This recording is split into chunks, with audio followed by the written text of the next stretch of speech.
I'm very excited to introduce our presenter for this evening. Originally called Davenport Seed, Rainier Seeds has been growing and selling grass seed species and varieties since the 1950s. Gavin Doree is the Director of Business Development for Rainier Seeds.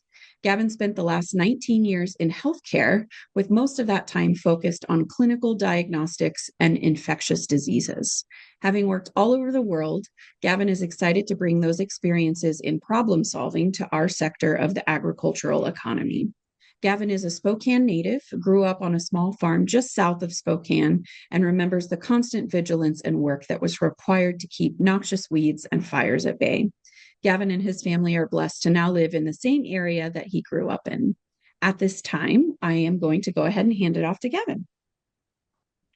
Mindy, thanks so much for the amazing introduction here. So I want to make sure, let's see if I can pull my presentation up, share my screen.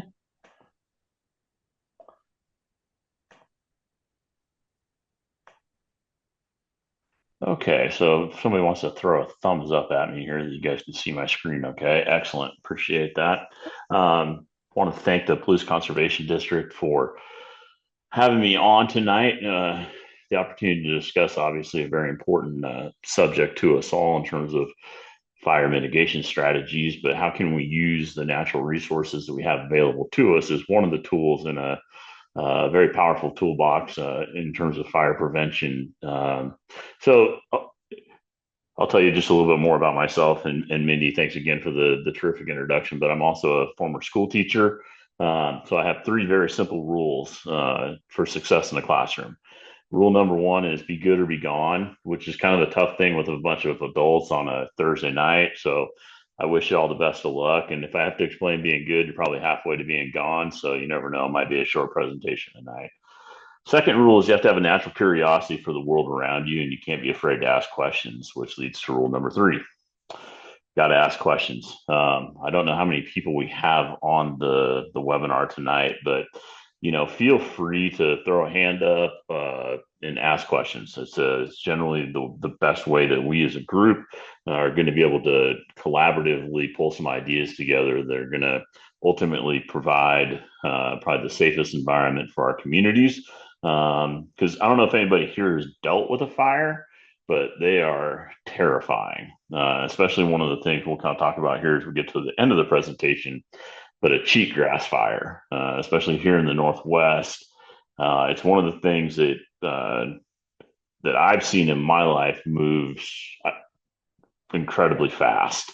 So we can think that we're ready, and that's generally the first part of failure. So it's always good to have a great plan, and we'll make sure we talk a little bit about planning as a part of this process.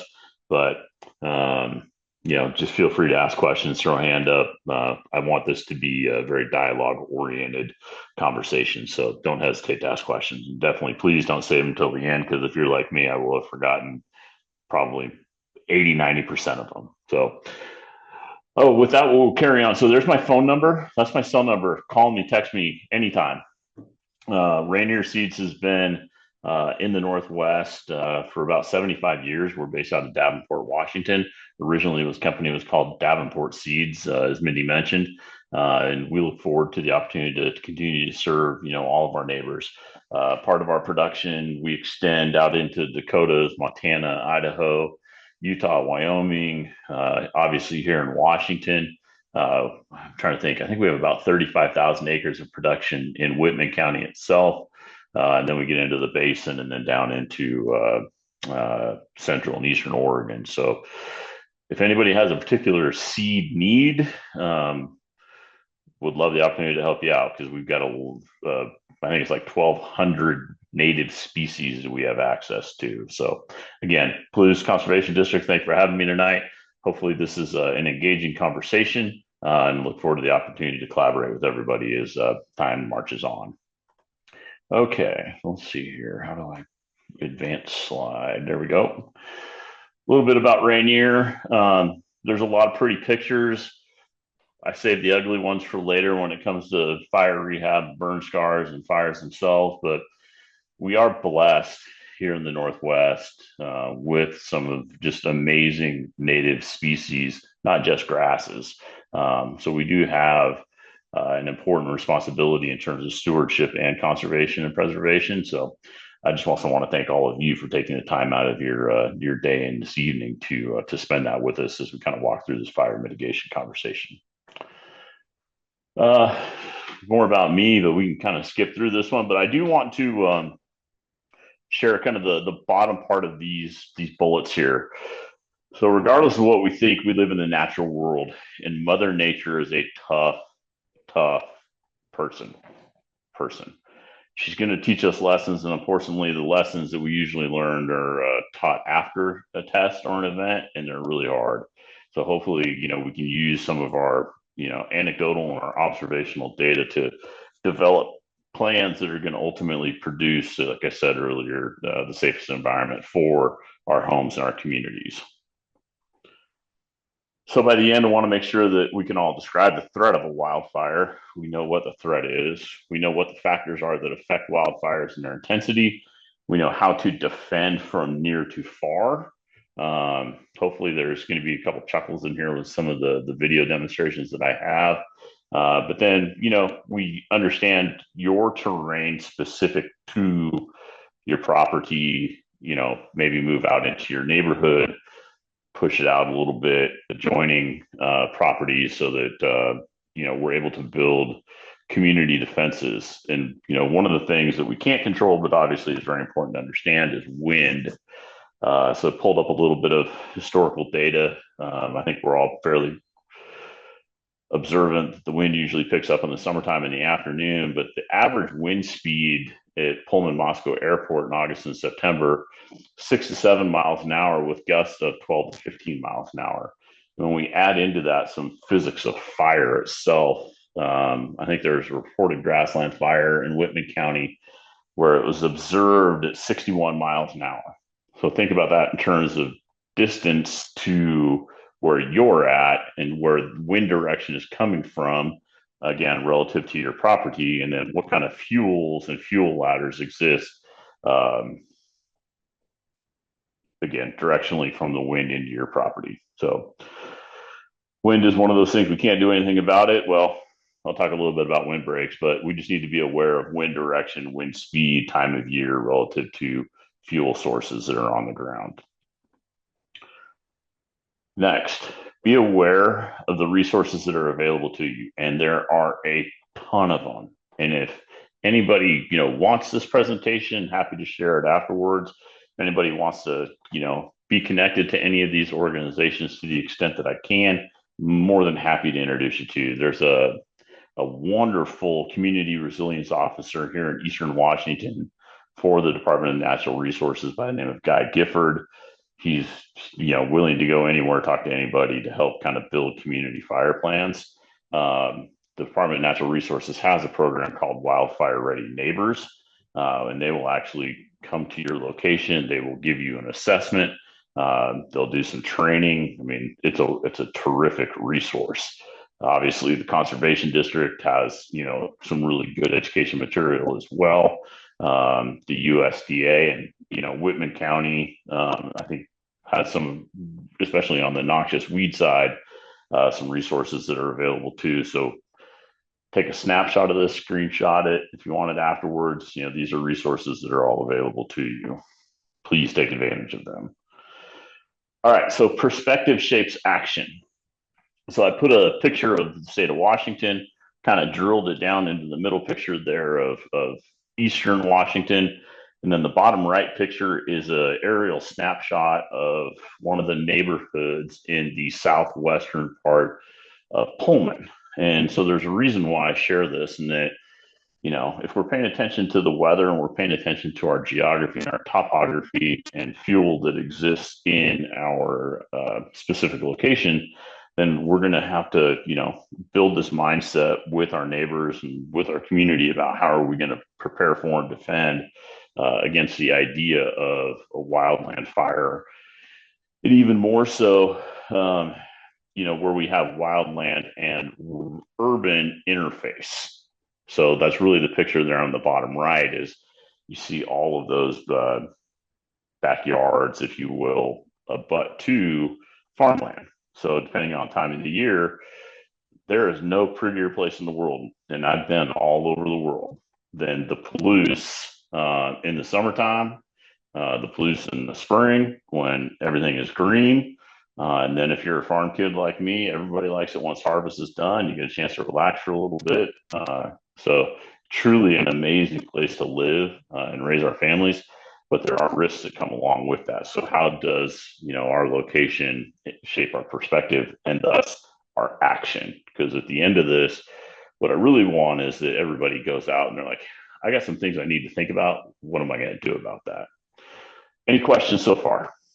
Comments, concerns? We're all good. Nothing in the chat. Kind of like one of my old seventh grade algebra classes. I just hope everybody's paying attention. Okay, so what is fire and what can you control? The triangle on the left is just a traditional fire triangle. Fuel, oxygen creates heat. Okay. The one on the right is a little bit more in depth of what we call like a fire behavior, fire paradigm. The part that we can control is the fuel. We can't really do a whole lot about the topography. Lord knows we've been trying for a long time to do something about the weather. We cannot get that figured out. Okay. So let's concentrate on, fuel. What is flammable? What do we have that's on the ground that's combustible? Our homes, fences, shops, properties. I'm going to show you some pictures that came out of the Gray Road fire in Medical Lake. They're shocking. I'm not going to lie. So just kind of be aware of that. I'm also going to show you some pictures that come out of Pullman. There's some really good GIS, so geographic information system resources that do objective third-party evaluations of fire risk all over the world. They can take a look at your property and say, here's risks that you have based on weather conditions, fuel that we can assess, and they'll give you, kind of an assessment, and you can kind of help formulate a plan. Part of this conversation is going to be kind of around that as well, and how do we, deal with those algorithms. If you're not talking to your insurance agent, I would definitely have a conversation with your insurance agent from a property perspective and from a homeowner's perspective.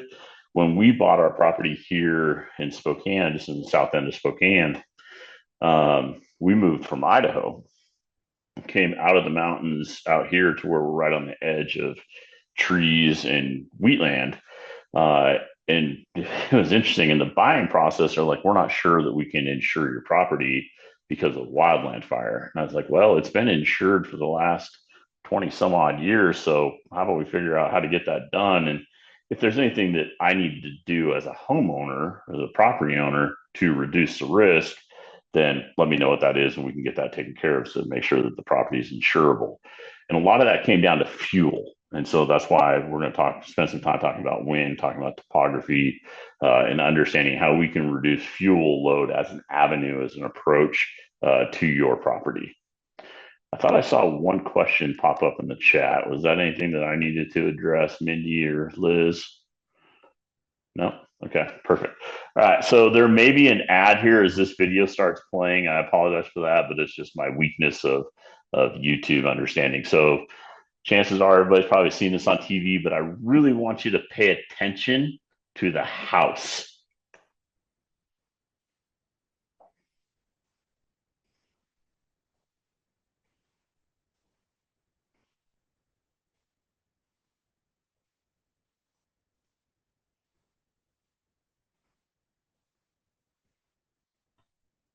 I absolutely love that particular advertisement. One is a grass guy, but two, that when you think about the zones, let's see if I can get through this. Oh boy.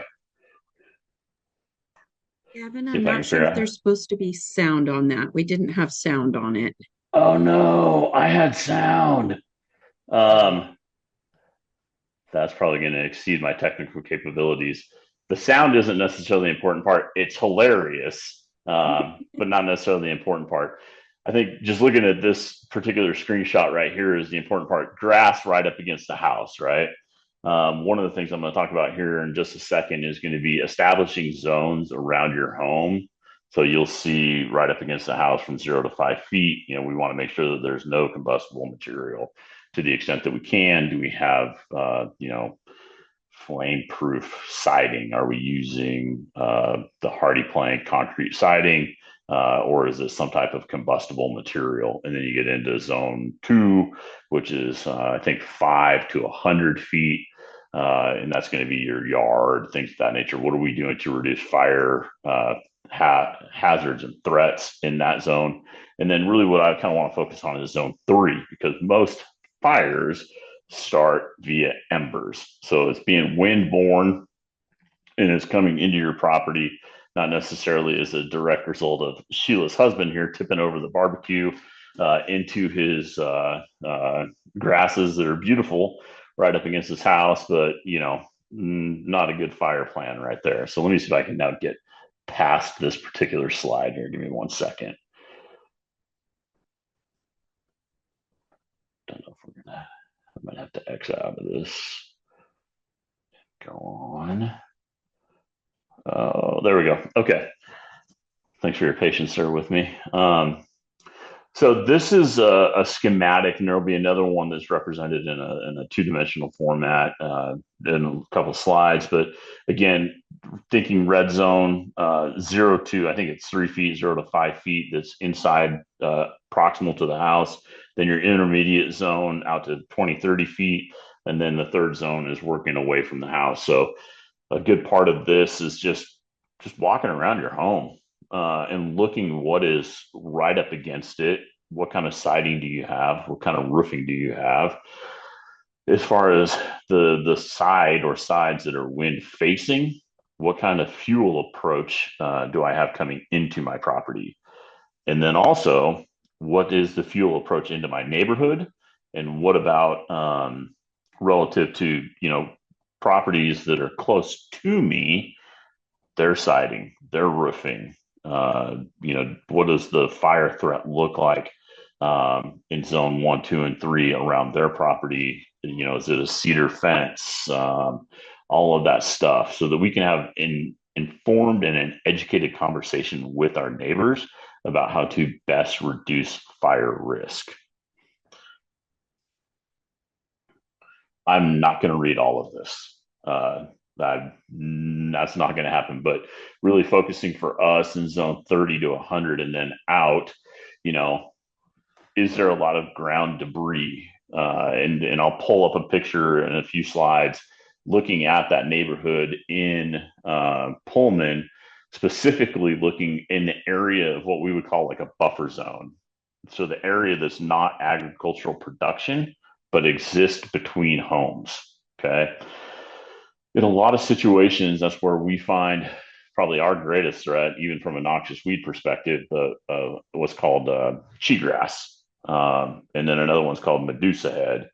And when those two organisms dry out and go dormant, they create an incredible mat of thatch that is incredibly flammable.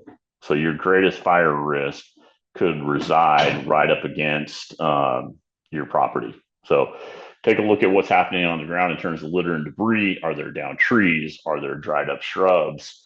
Out here, you can get cedars and junipers. I mean, if they're dried out, those things explode like Roman candles, So think about what you have that's going to exist out there in terms of a flammable, combustible material. And do you have the opportunity to remove it? Work with your neighbors to remove it. Work with any other adjoining property owners to reduce that fire threat. Storage sheds. We have this one. I've got a, I don't know, 40 by 60 shop on my property. Fuel that's contained therein, vehicles that are in there. Obviously we've got to store stuff where we need to store stuff, but what can we do to reduce fire threat in any of our outbuildings as well? And I think this will become particularly apparent when I show you some of the pictures from that Gray Road Medical Lake fire. Do you have the appropriate space between any of the trees that are on your property? Trees are important. Trees are a terrific obviously shade, habitat provider. They also do a really good job as a windbreak in terms of disrupting fire behavior. But are they appropriately maintained? Are we keeping space between them? Are we not allowing fire to climb from tree to tree as it ladders up in any particular geography? And are we keeping it limbed up so that we're also making sure that if there is a ground fire, that we can't give it a chance to climb or ladder up into the trees and then really escalate from there. Questions, comments, concerns, observations? We did have one sneak in that I missed. Is canola more flammable than wheat when dried down? Whew, that's a great question. I don't know the answer to that, but I do know somebody that does. So we've got on our team here at Rainier, I think we have 3 PhDs. They would be able to get me that answer. So I will make sure to get that answer for you. Yeah, that's a really good question. So who asked that? And just make sure, just so that That was Hameen. awesome, terrific question. I will make sure that I get you an answer to that. And then another one, I think you got the woodshed question, but someone's just clarifying, what does treated vegetation mean? Wow. So that's a really good question on the treated vegetation. Can we put a pin in that one and we'll talk about that towards the end? Because treated is going to mean a lot of different things to a lot of different people. Treated is going to have one application to a producer, somebody that's going to be, growing lentils, growing peas, growing canola, growing wheat. It's going to mean something different to a homeowner that's, putting fertilizer in the backyard, right? Let's kind of save that as a end of the presentation question because I think we can go into a lot of depth with that. Is that fair? We'll come back to that one. Thanks. Great questions, though. Keep them coming. Okay, so keys to success is anticipating fire behavior and using natural resources to disrupt the fire behavior. In the teaching world, we call this pattern behavior or pattern disruption. And really, what you're looking for is, how is any particular organism thing supposed to be behaving? What are the factors that are going to drive that behavior? And then what can we do to disrupt this? And that's really what I want to kind of focus on as we get into the middle and the latter half of the presentation is the use of natural resources to disrupt traditional fire behavior. So when we look at fire behavior, especially in the Palouse area, most of our wind in that August, September, October, even now into November timeframe comes out of the Southwest, occasionally comes out of the Southeast. I think the statistical representation that I saw was that about 80% of the wind comes out of the Southwest, 20% of the wind will flip and come out of the Southeast. So keep that orientation in your mind as you're considering your property and where the wind is going to come from and how that's going to drive a potential fire into your property. Okay, so the next, work with natural environment, not against it. Nature, like I said early on, is an amazing teacher. And if we work with nature, we're going to have tremendous success. After spending almost 20 years in healthcare, when you work against nature, whew, it is an ugly, ugly response. So let's make sure that we're working with nature to create the best plan and the best environment to reduce our fire risk. And then this one, I mean, like I said, we've got 3 kids. Reduce your fire load, reduce your fuel load. It's kind of like the same thing I tell my kids all the time. Please pick up your dirty clothes. Please clean your room. I mean, I know we're going to have to kind of echo that. And one of the questions that came in before the webinar tonight was, how can we incentivize landowners and farmers to incorporate these nature-based solutions? I think a lot of it just comes down to continuing the conversation. And the more people that are having the conversation, generally, the better stick we're going to get around ideas. So again, reduce the fuel load, pick up your dirty clothes, right? Create natural changes in terrain, vegetation, and windbreaks. And we're going to talk a little bit about like some specific strategies and tactics for how we can use terrain, vegetation, and windbreaks to disrupt the fire spread. But just kind of think in your back of your mind, like, okay, if I have I think I saw a couple people when they were logging in, you've got 15 acres, you've got 4 acres, you got 40 acres, you got 80 acres. Think about where, again, the direction the fire is generally going to come from based on wind patterns in your specific area. And then, okay, can I create a windbreak? Think about not necessarily stopping a fire, but if a fire were to break out, where would I want it to go? Because fire is good. Like there's good applications of the use of fire in terms of burning off a lot of the material that we don't necessarily need on the ground. It's just all about time, right? Um, some things you can do is you can use green, and I'll show you some of the pictures here in a little bit, but you can direct the fire into a place. So maybe you want to pin fire up against a road, right? Maybe you want to pin fire up against a creek or a pond. So if you're thinking about how my property lays out and where the wind direction is coming from, I don't necessarily want to do an intersecting line of any particular fire break.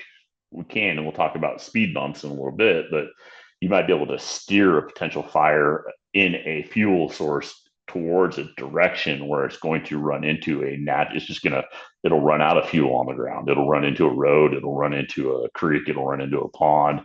It'll run into something natural that's going to help prevent it, right? So then you're not trying to like, how am I going to get this huge green blanket of less flammable material on my 80 acres? Because that's just not necessarily realistic.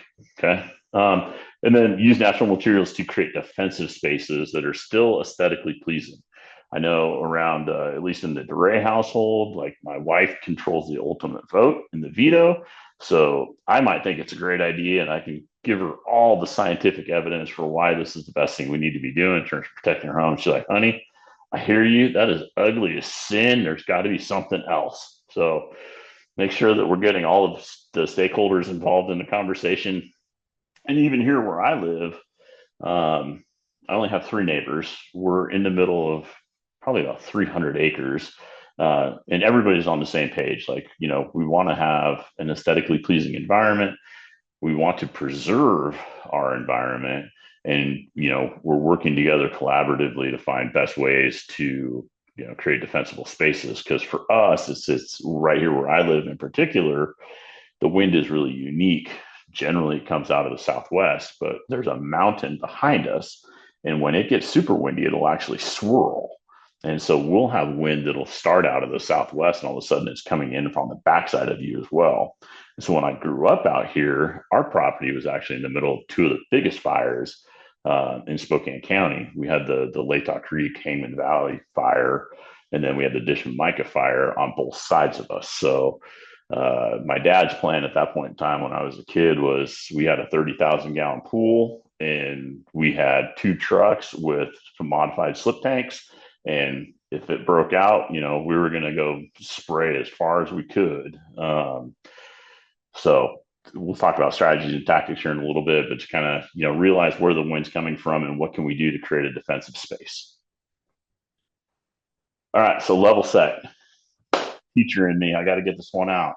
An ounce of prevention is worth a pound of cure. It is just way easier to protect the home that you've invested in than trying to rebuild it. And I don't know if anybody's been following what's been happening down in California, but there is a ton of heartache that is just existing right now because you just kind of run into it. It's lack of resources, right? When it comes to rebuilding, the cost of rebuilding, the loss of things that are irreplaceable in terms of memories. So an ounce of prevention is worth a pound of cure, and I believe that, especially when it comes to our approach to fire mitigation. All right, so a little bit more on the definitions. So, what is a wildfire? It's defined as a sweeping and destructive conflagration, especially in wilderness or rural area. Fire season generally runs from June through October, and this is the teacher in me. There's all sorts of classes and definitions for what actually is a wildland fire, but there's really two kind of sectors. You got your timber fire and grassland. Grassland technically doesn't become a wildfire until it's over 300 acres, and it's going to take a lot of resources. They'll go from a quarter of an acre to greater than 5,000 acres, and that's a class G fire. We saw some of those out in central Washington. I think I saw one of the participants on the webinar tonight is calling in from the Tri-Cities. But with the Leavenworth fire, the Labor Mountain fire that was out there this year, was a massive fire. And we've had several of those kind of in the central Washington area over the course of probably the last 5, 7 years that have exceeded greater than 200,000 acres. So the kind of the next segment of slides, what I want to do is put this in perspective so that we understand what we're really working to defend here in our neighborhoods and in our communities. So let's think about the problem we're trying to solve. Is wildland fire a problem in Whitman County?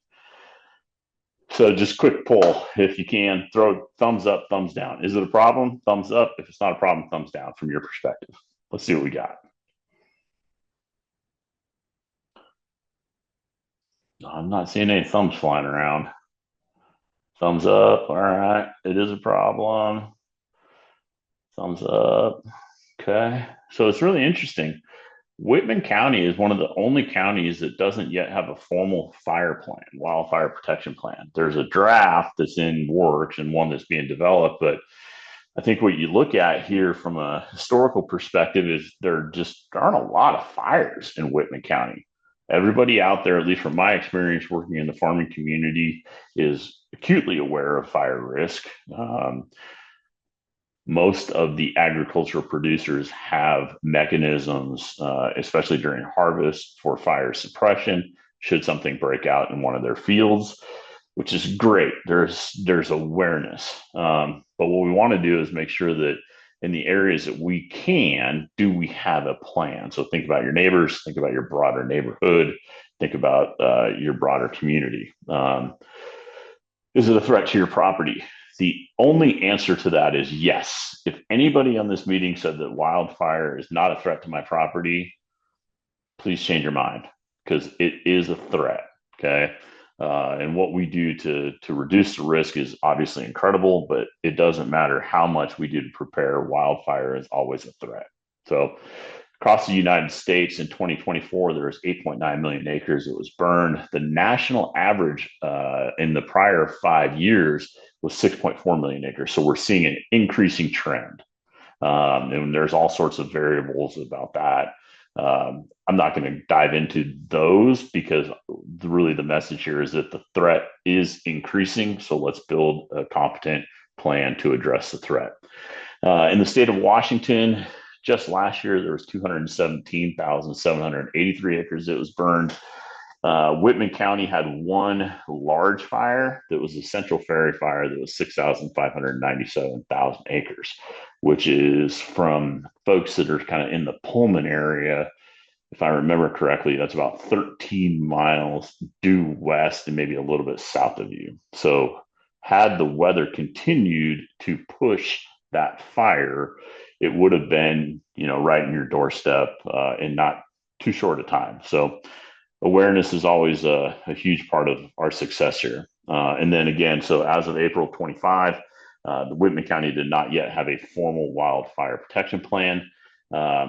I would definitely recommend for the property owners in Whitman County that y'all circle up with Mindy and Elizabeth and get with the fire districts and, be a part of that. Make sure your voice is represented in terms of what you want to have in your neighborhood and for your property as part of that formal plan. Questions, comments?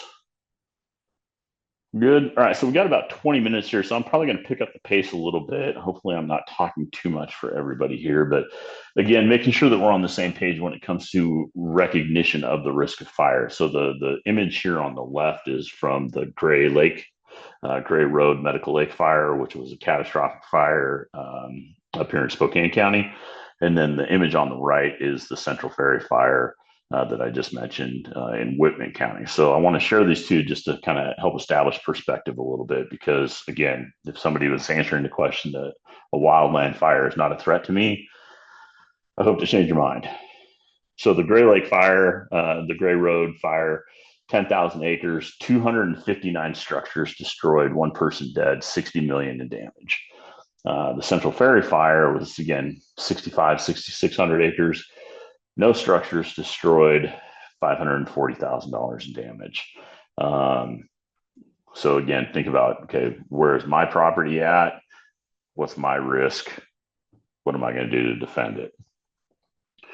This is a really cool website, and I strongly recommend everybody take a screenshot of this. I'm going to click on it here in a second. It's going to take me into a couple of images, but the again the GIS geographic information system access that we have just in terms of open source information is absolutely incredible.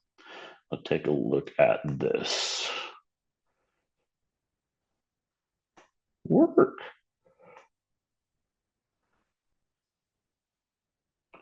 Can everybody still see my screen okay? Thumbs up, nods. All right. So this is aerial imagery of the Medical Lake fire. Um, want to get into one particular image here that I think is going to help us understand what we're doing on our property. So this is, again, the technology, right? So this is the before image. And this is the after image. And I'm going to use this as a little bit of a teaching tool here for about 2 minutes. I'm going to click on the before. So we look at this. I mean, I kid you not, this is a snapshot of the farm that I grew up on. We had outbuildings, we had stables, we had hay storage, you had truck storage. I mean, my dad, probably like a lot of people, had 19 of everything and didn't know where 17 of them were. But we had them.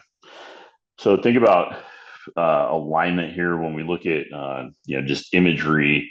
We can chase the shadow, so we understand that this property from an orientation perspective is facing south. So we've got north to the up, west to the left, east to the right. So we've got windbreak from the house that's coming from the east side, and then open terrain from the south into the driveway. Incredibly dry as you get into the pasture and the stables and the corrals. But again, you've got material that's running right up to the property, right up to the buildings. And you've got plenty of fuel sources proximal to the property. Okay. So we can watch, what happened on literally a square inch by square inch perspective here. So it looks like the house was able to remain protected. You've probably got 40-ish, 50 feet of green space around the house. You got the big green trees that are going to help to disrupt the wind around the house. My guess is that the house probably has a composite roof that's going to help to defeat the embers versus some type of flammable material. And then we get into the outbuildings and just sheer destruction. Don't know what was in those buildings, but based on the fact that you've got, metal roof collapse, there was probably some type of storage of whatever that was in there that was highly combustible that created a lot of heat that just brought those buildings down from the inside as well. So think about your property. Again, direction of wind. What does my topography look like? What do I have in terms of fuel sources leading up to my property? What do adjoining properties look like? How can we create a plan to preserve this image and prevent this image? Fair? All right, so now I'm going to try and work my technological magic and see if I can get out of this website and back into the presentation. So bear with me here. Did it work? Ha! Success. Okay, so we talked a little bit about wildland fires. Let's think about what traditional approaches used to look like and what does a nature-based approach look like. Traditionally, it was about aggressive suppression tactics, not necessarily being preventative. It's like if a fire is going to break out, what are we going to do with it? It's about suppression, dozing lines, getting trucks out there, getting water on it. If it's a wildland fire in a grass environment, disking, we're trying to basically just meet it where it is and kill it where it's at. If we think about a nature-based approach, like, okay, what are the technologies that are available to us that, we can use to disrupt fire behavior? So diverse plant materials that retain moisture. And this is a really key one. If we can that's going to stay in the ground permanently and hold moisture, it is going to really slow down a fire that's on the ground. And we can do that in a whole bunch of different ways. The great meeting yesterday that the conservation district did was about soil health, but we can talk about, intercropping, co-cropping, and putting something that's going to be, closer to the ground. That's not going to restrict us from a cash crop or a production crop. That's going to literally knock down a fire on the ground. Another technique strategy is called green stripping. You've also got brown and black stripping. I'll show you some images of those just here in a second.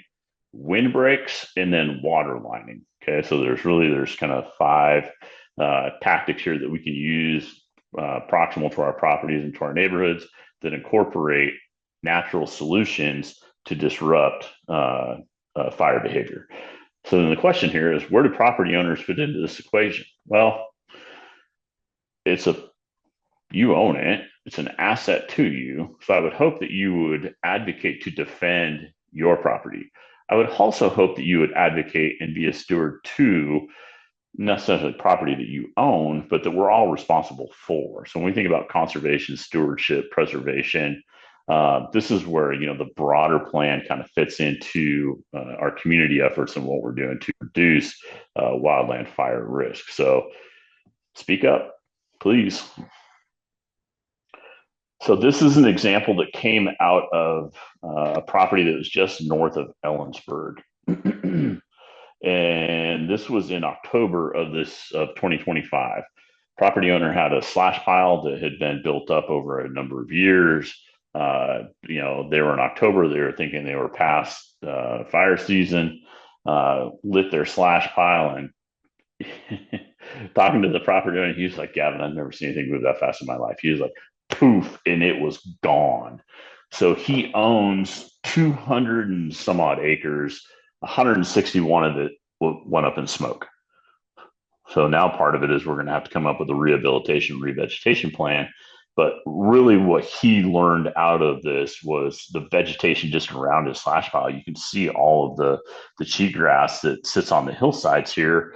And he's like, I had my kids out there. He's like, I was terrified. He's like, I've never seen anything move that fast. So keep that in mind, again, relative to your property. Wind direction.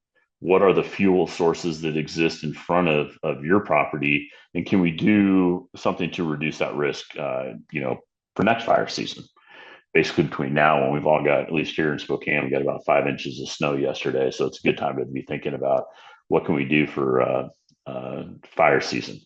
So for us, there's two big risks, right? When it comes to fuel that's on the ground, cheatgrass, also known as brome, and there are several different brome species out there. So, let's not lump all of them in with the bad guys. Let's focus on cheatgrass and then another noxious weed called Medusa head.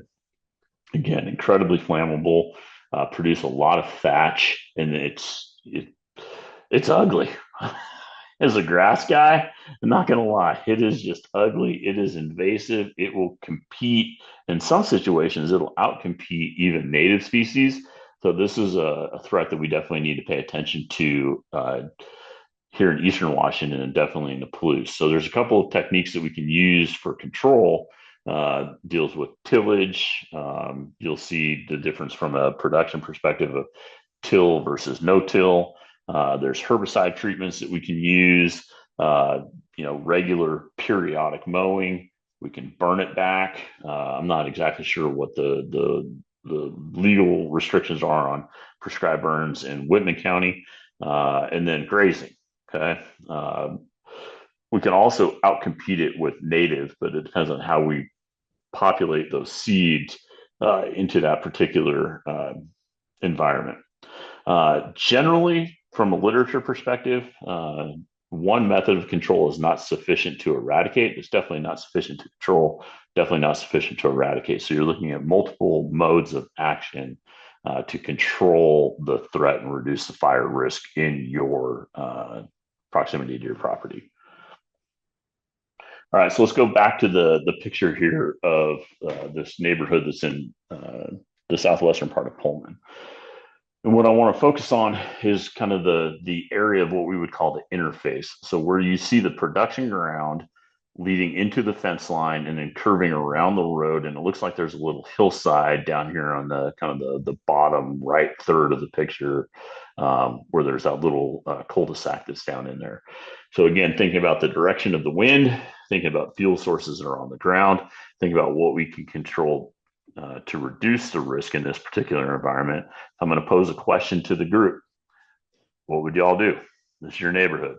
What's going to be a good plan of action here for reducing our fuel or our fire risk in this particular scenario? Comments?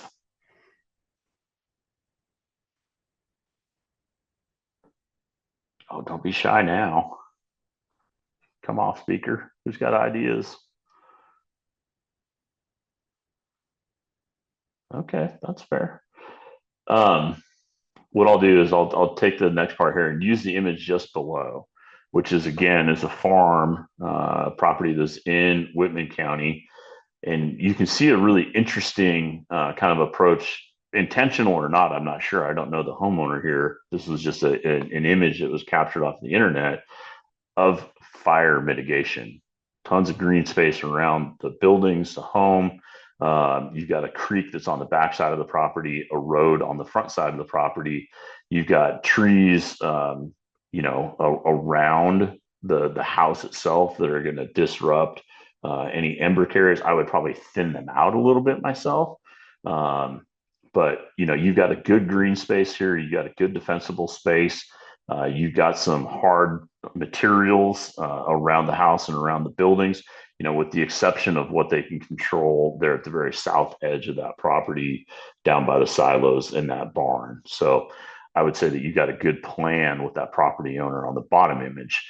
To come back up to the neighborhood here that's in, again, in the southwest part of Pullman, if I was in this neighborhood, whether there's an HOA or not, I would want to make sure that on a regular basis, we have some type of collaborative agreement with the farm owner, the landowner behind us, to make sure the fuel zone is reduced here. I don't know if everybody can see my mouse, but right into this buffer area, that we're not having standing thatch. We don't have stands of cheatgrass or Medusa head, anything that's going to just lie back here as a fuel source. And then same thing down here. So I'm going to give you some examples here, some pictures in a minute, but even looking at this image in this draw here, it would be interesting to see if the property owner would be willing to look at a green fire break and putting in some grass technologies that are, again, low growing, so it's not going to disrupt the production crop there. But that would, any fire that was coming out of the southwest here would literally act as a speed bump in this particular draw. Okay. If you kind of pull back on this image a little bit, there's also a property line that seems to extend in this, just right here on the edge of this image. And then there's another one down here in the bottom. Again, a conversation could be had, is this a good spot for a windbreak? Can we reduce kind of the physics with the velocity of wind that's going to penetrate into our neighborhood by creating a windbreak, even if it's just periodic in the southwest corner, to protect these homes should a fire ever reach into the fields that are behind us to the southwest? Comments, questions? Okay, I think we're kind of getting closer, so I'm going to speed up again. We got about 5 minutes. So this is an example of what's called green stripping in the upper left. A lot of Bureau of Land Management districts, different fire service districts as well, are using green stripping as part of an ingress and an egress on their access roads. Should a fire pop up, because now you can get your vehicles in, you can get your teams in, you can protect your access and your egress routes. Fire stripping, like we were talking about, or green stripping, is a good technique and a good strategy if you wanted to pin a fire against another natural resource, a road, a pond, a creek. You can direct the fire in that direction. Okay, the next one is called black stripping, and this is where you burn out the ground. There's a whole other thought of what happens to the bare ground afterwards, but you can create, you kind of burn out the vegetation there, so there's no fuel source that's on the ground that's going to allow a wildfire to continue to spread in front of you. Black striping is a very predominant strategy in other parts of the country.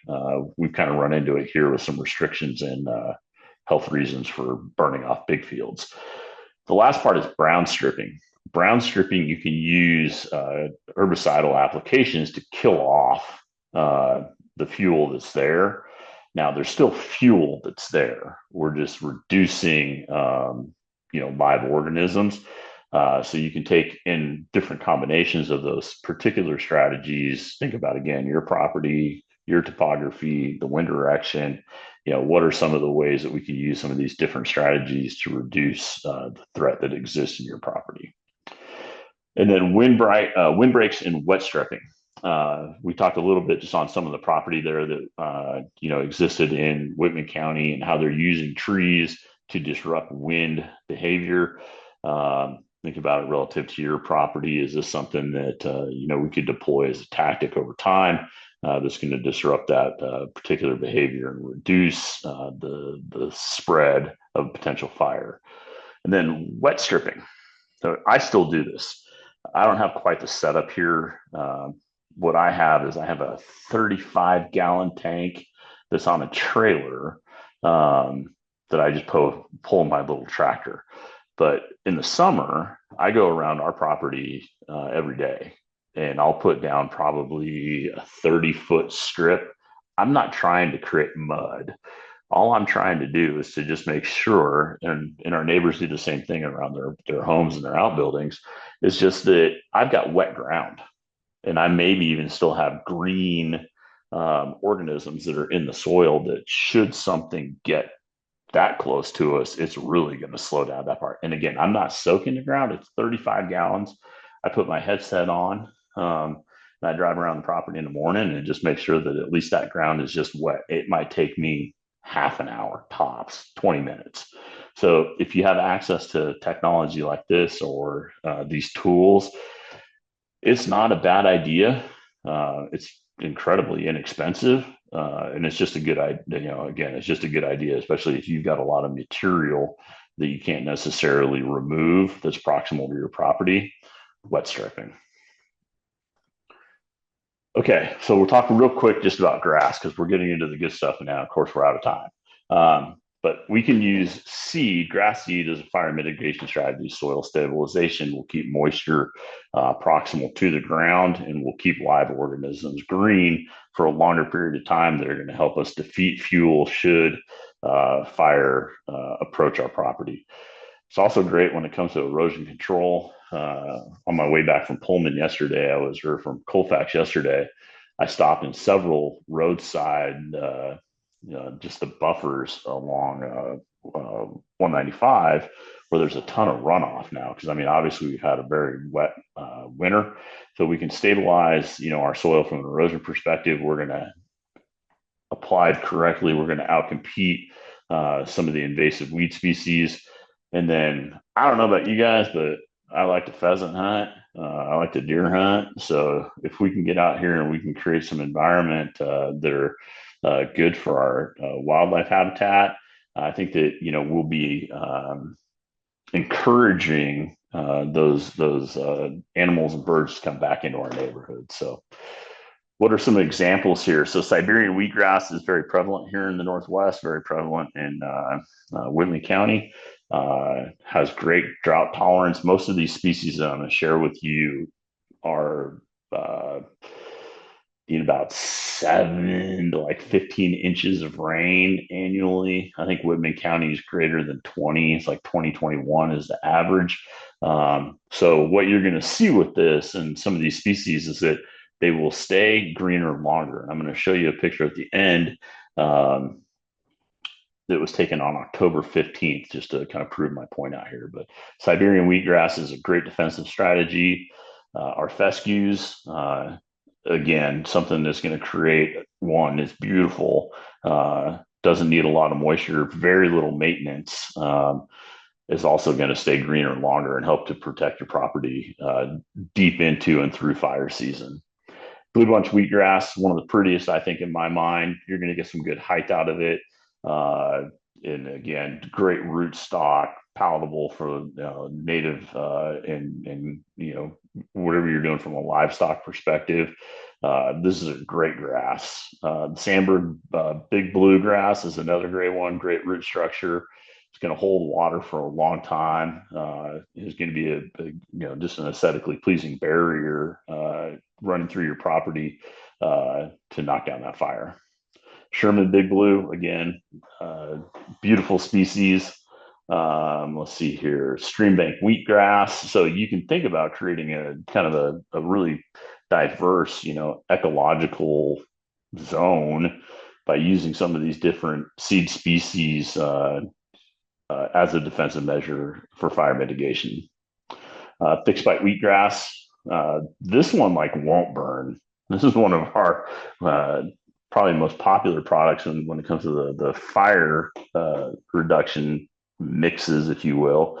I've asked our crews like, why won't it burn? They're like, it's just green forever. Like it is a really tough species to burn.